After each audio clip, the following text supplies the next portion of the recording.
sila kasi yung magka-rival dyan. Bakit hintayin pa ng Amerika? Why would Bongbong Marcos would now go to America to continue the talks?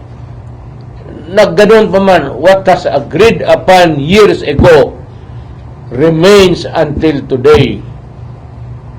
And the popular notion is that if we go to war with China, America would hurry up, go there, and defend that. So sabihin ko sa Amerika, if you are interested really in defending the Philippines, putang ina, bakit ka pa maghintayin magkaroon ng gera? Why don't you go there and give the protection that is being mounted by... Bakit hintayin pa nila magkaroon ng patayan?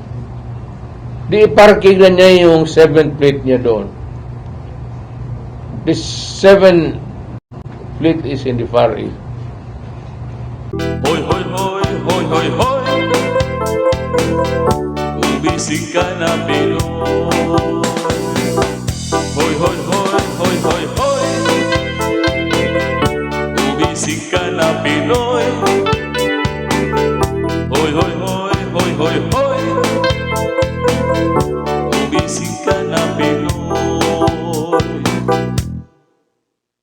But let me be very clear on this.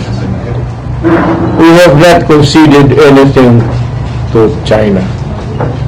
There might have been exchange of control over the Chinese China Sea.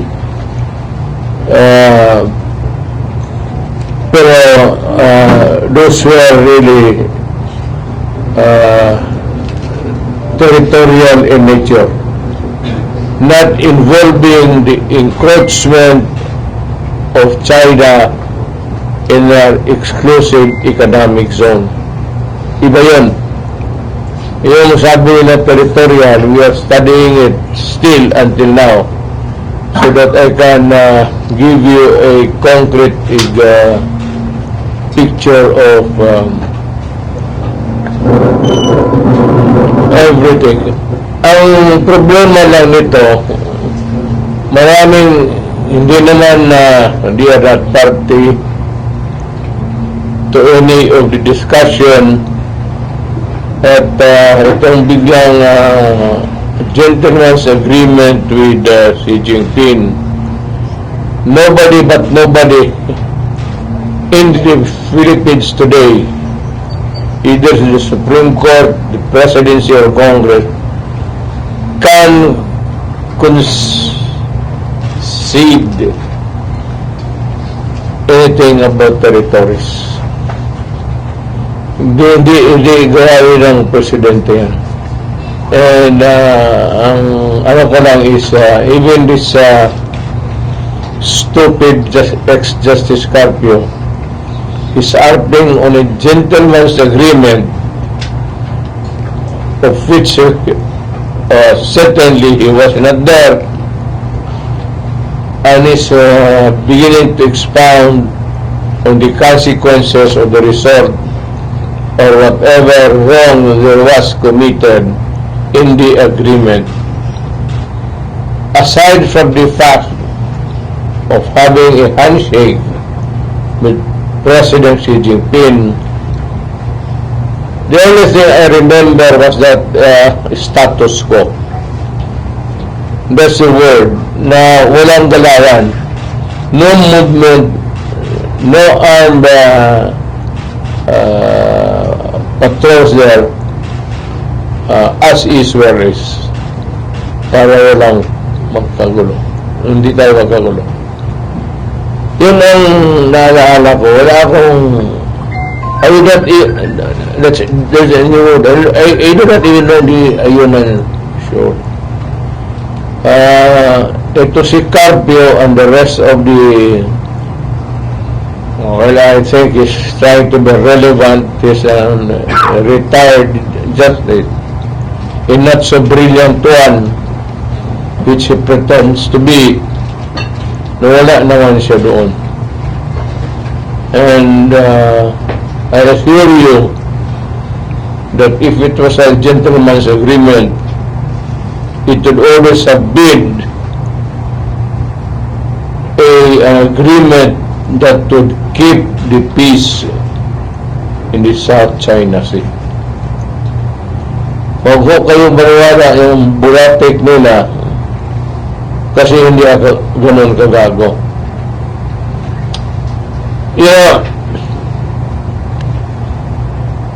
Ayaw kong magyabang. Kaya ako bakit ako tumagal sa AB, sa Lyceum, is because after my political science course, I took up, and Lyceum could show the records. Marami akong kinuha about foreign affairs and foreign politics. Sabi ko hindi ako nagyayabang. I studied geopolitics under Professor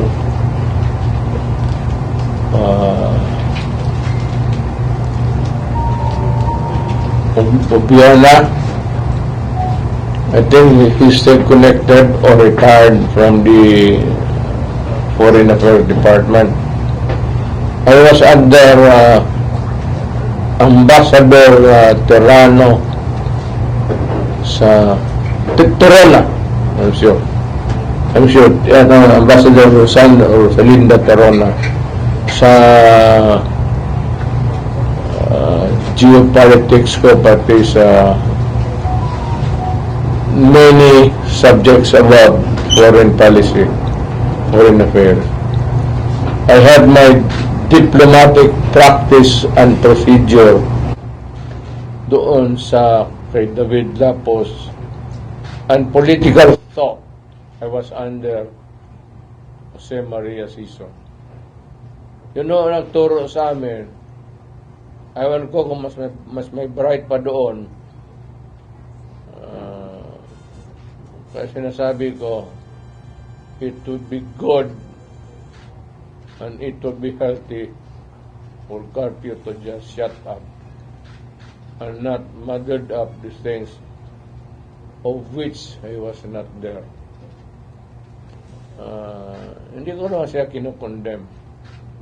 Pero sa amin yan, tinatawag, in our parlance, pakatorpe naman itong putang ina.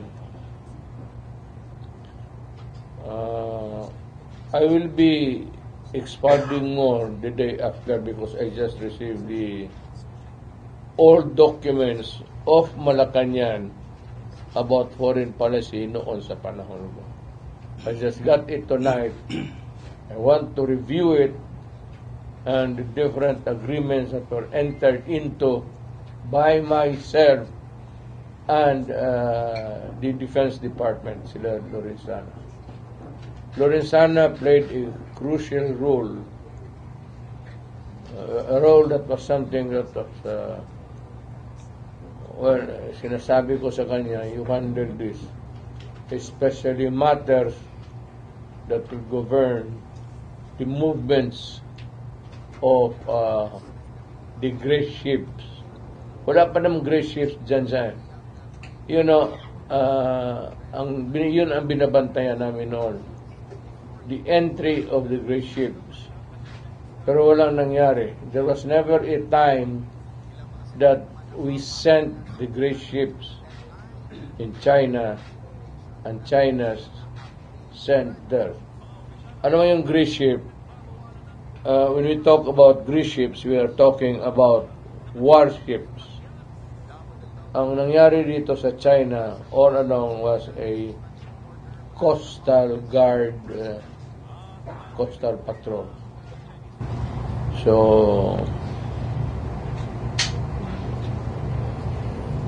hindi naman hanggang ngayon, but there are misconceptions perpetuated not by us.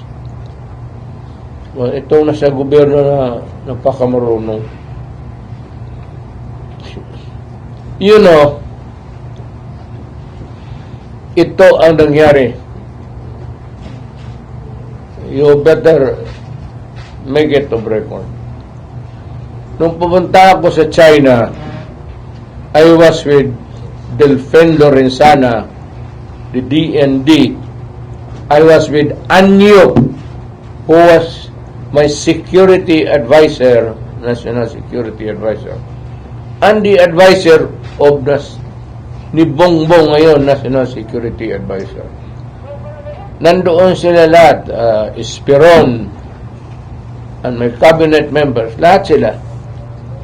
Ito ang opening remarks ko kay Xi Jinping. Kunin ninyo ito. Kasi harap-harapan kami ng long table kaharap. I said, Mr. President,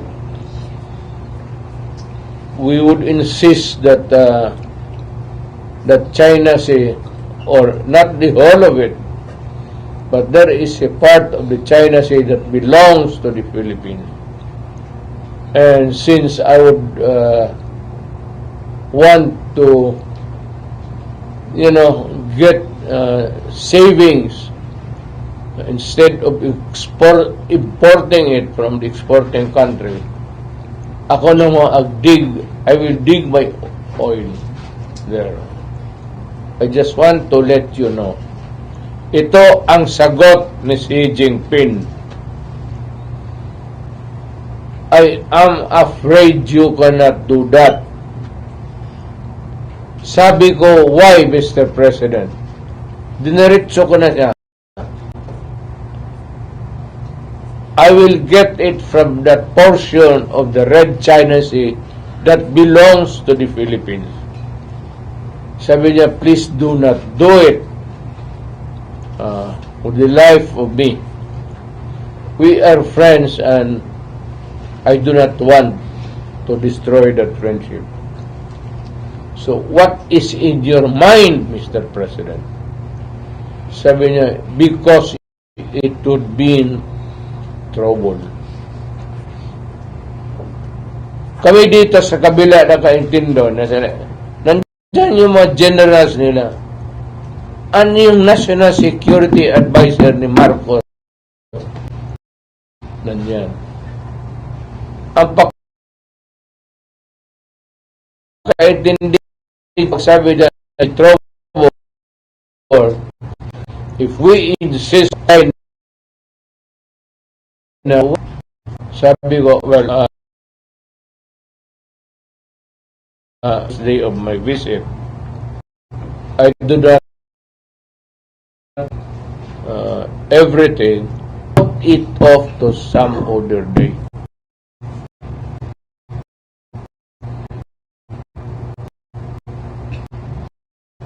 Yun ang that you put it to some other day. Whether the Philippines getting into our claimed territories to extract, nagkalma kasi alam ko na hindi talaga kaya ng Pilipinas kung magkagera. Now, at present, in the past or in the future,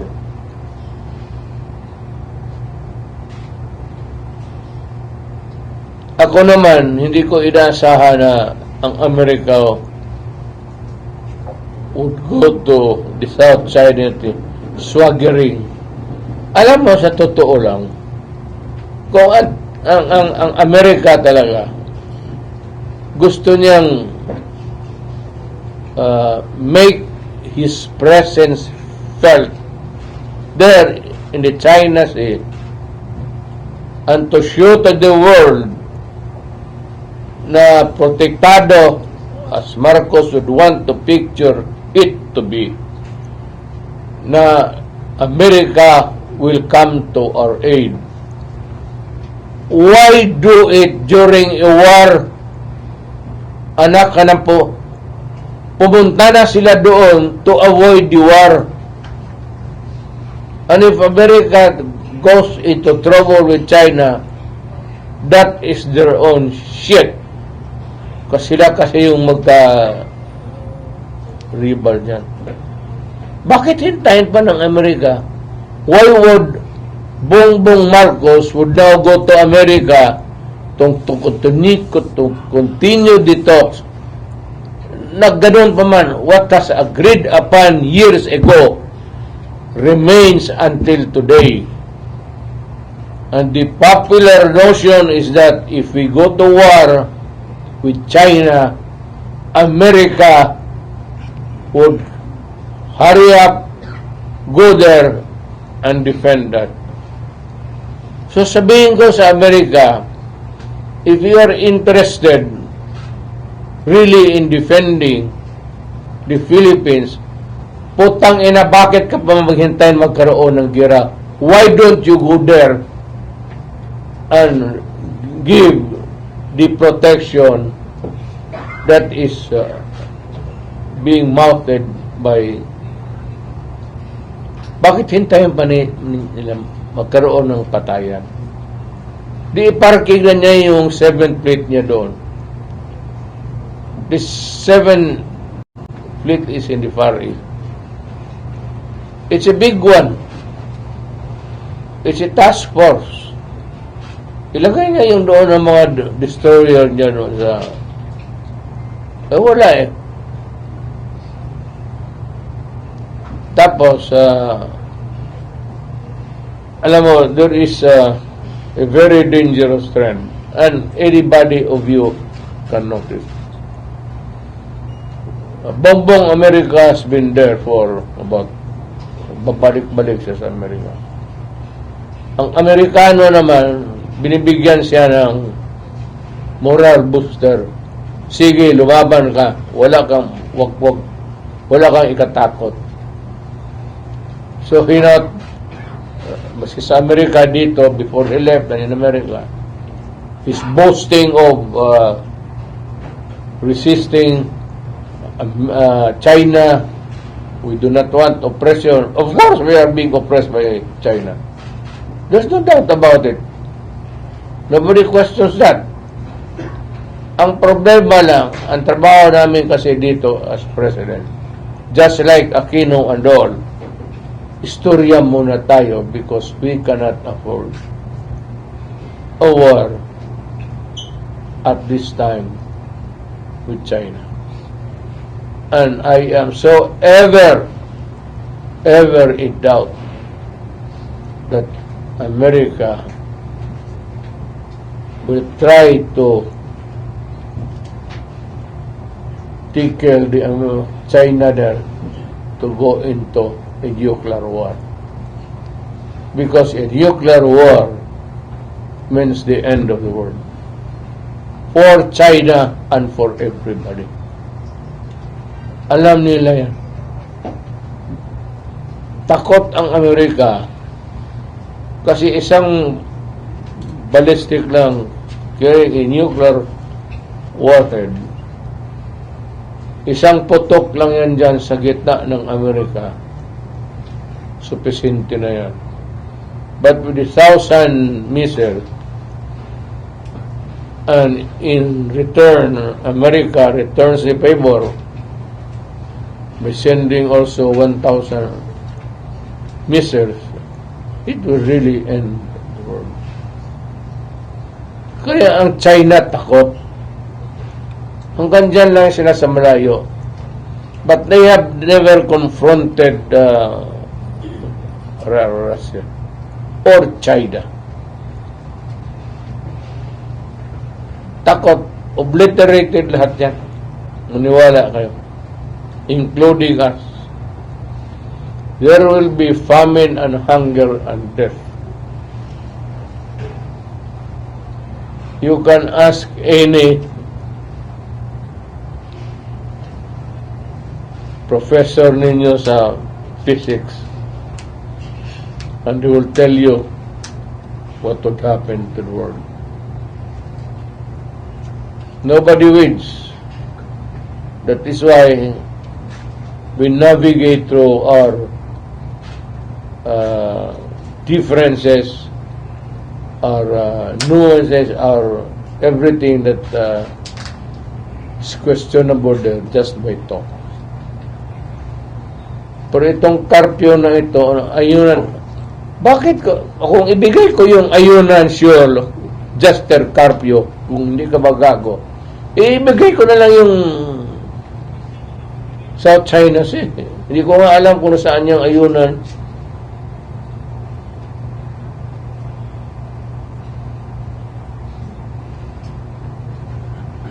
At ito, Justice Carpio, sabihin ko sa iyo, if China would decide to erect a naval base there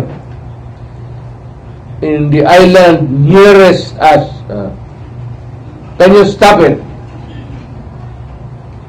Ano mo yung Supreme Court ruling mo dyan? Papel lang yan, idiot. It cannot stop a war.